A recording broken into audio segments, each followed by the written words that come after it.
வணக்கம். ஒரு மனிதன் தன்னோட வாழ்நாள்ல பலவிதமான நோய்க்கு ஆளாகிறான். இந்த நோயில இருந்து தப்பிக்க இந்த விஞ்ஞான ரீதியான மருந்துகளினுடைய உதவியும் வேண்டும். அதே போல மெய்ஞான ரீதியான கடவுளினுடைய அருளும் வேணும். அந்த வகையில கடவுளினுடைய அருளை வெகு சீக்கிரத்துல நாம அடைந்து நோயில இருந்து விடுபடுவதற்கான ஒரு அற்புதமான தெய்வமாக ஜொரஹரேஸ்வரரை நாம சொல்றோம். அந்த ஜொரஹரேஸ்வரனுடைய அற்புதமான கதையையும், அவரை எங்க வழிபடலாம் அப்படிங்கிறதையும், அவரை எப்படி வழிபடணும் அப்படிங்கிறதையும், அவரினுடைய ரகசியங்கள் மொத்தம் தெரியணும் அப்படின்னா இந்த காணொலியை முழுசா பாருங்க. மனிதனினுடைய நோய்க்கு காரணம் அவன் செய்த பாவ புண்ணியங்கள் அப்படின்னு சொல்லப்படுது. பாவ புண்ணியங்களுக்கான பலன் ஒரு மனிதன் அனுபவித்தேதான் தீரணும். அந்த பலனை கொடுக்கக்கூடியவர் பரம்பொருள் அப்படின்னு சொல்லப்படுது. பரம்பொருளை நாம ஆபத்து அப்படின்னு சொல்லி சரணம் சரணம் அப்படின்னு சொல்லி அவர் காலில் விழும் பொழுது நம்ம மேல கருணை கொண்டு நம்மளினுடைய பாவ புண்ணியங்களினுடைய சுமையை கொஞ்சமாக குறைத்து நமக்கு அருள் செய்கிறார். அதாவது ஒரு மனிதன் கல்லால அடிபட்டு மரணம் அடையணும் அப்படின்னு இருக்கக்கூடிய விதியை அந்த மனிதனானவன் இறைவனை வழிபட்டான் அப்படின்னா அந்த கல்லு அவனை சாதாரணமாக உராசி விட்டு போய்விடும் அப்படிங்கக்கூடிய அளவுல விதியை மாற்றக்கூடிய அளவு சக்தி வாய்ந்தவராக கடவுளானவர் இருக்க. அந்த அளவுக்கு கடவுளினுடைய அருளோட நாம விதியை வென்று பாவ புண்ணியங்களை வென்று நோயிலிருந்து விடுபடுவதற்கு உதவி செய்யக்கூடிய அற்புதமான சிவபெருமானினுடைய வடிவம் தான் இந்த ஜ்வரஹரேஸ்வரர் அப்படின்னு சொல்லப்படுது. இந்த ஜ்வரஹரேஸ்வரரினுடைய கதையை நாம இப்ப பார்க்கலாமா? பானாசுரன் அப்படின்னு சொல்லப்படக்கூடிய பெரிய அரக்கனானவன் இருந்தான்.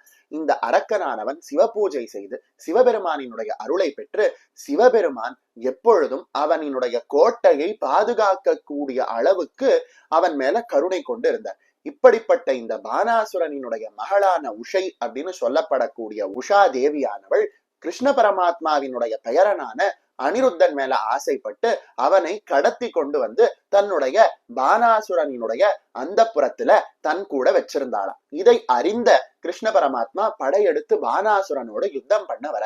அப்படி அவர் யுத்தம் பண்ண வரும் பொழுது பானாசுரனினுடைய கோட்டையை பாதுகாக்கக்கூடிய இந்த சிவபெருமானோடு இந்த கிருஷ்ண பரமாத்மா முதல்ல யுத்தம் செய்யக்கூடிய நிலையானது வந்தது. அப்போ கிருஷ்ண பரமாத்மாவானவர் என்ன செய்தார் அப்படின்னா குளிர் ஜுரத்தை ஏற்படுத்தக்கூடிய ஒரு அஸ்திரத்தை எதிர்க்க நின்ன சிவபெருமான் மேல வீசினாராம். அப்பொழுது சிவபெருமான் அந்த குளிர் ஜுவரத்தை அழிக்கக்கூடிய ஜ்வரஹரேஸ்வரர் அப்படின்னு சொல்லப்படக்கூடிய திருவடிவம் தாங்கி அந்த ஜ்வரத்தை ஜெயித்து கிருஷ்ண பரமாத்மாவுக்கும் அருள் செய்து கிருஷ்ண பரமாத்மா பானாசுரனை ஜெயிப்பதற்காக அனுகிரகமும் செய்தார். இந்த சமயத்துல கிருஷ்ண பரமாத்மாவானவர் ஜ்வரஹரேஸ்வரர் அப்படின்னு சொல்லப்படக்கூடிய அந்த சிவபெருமானை வணங்கி வழிபட்டார் அப்படின்னு பலவிதமான புராணங்களும் சொல்லுது. இந்த ஜ்வரஹரேஸ்வரரானவர் எப்படி காட்சி தருகிறார் அப்படின்னு கேட்டானா அற்புதமாக 3 முகங்களும் 3 கைகளும் தாங்கியவராக 3 கால்கள் உடையவராக நமக்கு காட்சி தர.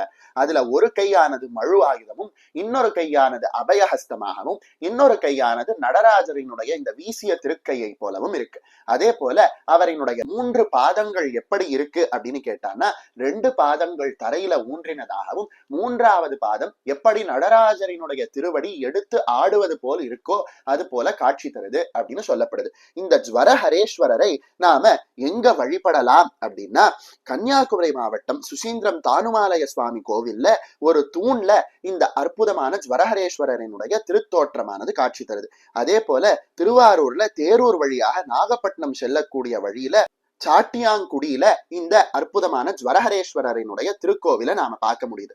அதே போல ஈரோடு மாவட்டம் சங்கமேஸ்வரர் கோவில்லையும் இந்த அற்புதமான ஜ்வரஹரேஸ்வரரினுடைய திருக்கோவிலானது இருக்கு.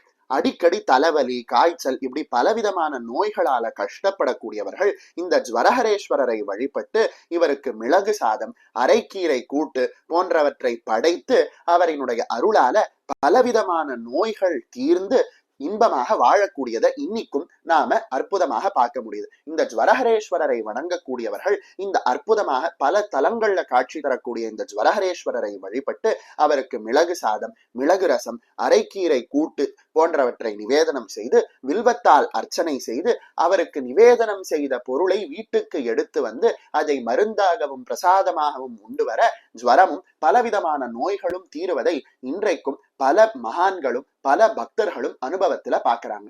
வரீங்களா? அந்த ஜ்வரஹரேஸ்வரரை வணங்குவதற்கு ஒரு அற்புதமான ஸ்லோகத்தை நாம இப்ப பார்க்கலாம். இந்த ஜுவரஹரேஸ்வரரினுடைய காயத்ரி மந்திரத்தை முடிந்த போது சொல்லி ஜுவரஹரேஸ்வரரை வழிபடும் பொழுது சகல விதமான நோயும் நீங்கும். அதே போல இந்த ஜுவரஹரேஸ்வரரினுடைய காயத்ரி மந்திரத்தை கையில விபூதியை சொல்லி ஜபித்து அதை உண்டோம் அப்படின்னா அந்த விபூதி மருந்தாக பயன்பட்டு நம்மளுடைய நோயானதை தீர்க்கும். அந்த காயத்ரி மந்திரத்தை நாம இப்ப பார்க்கலாமா? ஓம் பஸ்மாயுதாய வித்மஹே ரக்த நேத்ராய தீமஹி தன்னோ ஜ்வரஹர பிரச்சோதயாத்.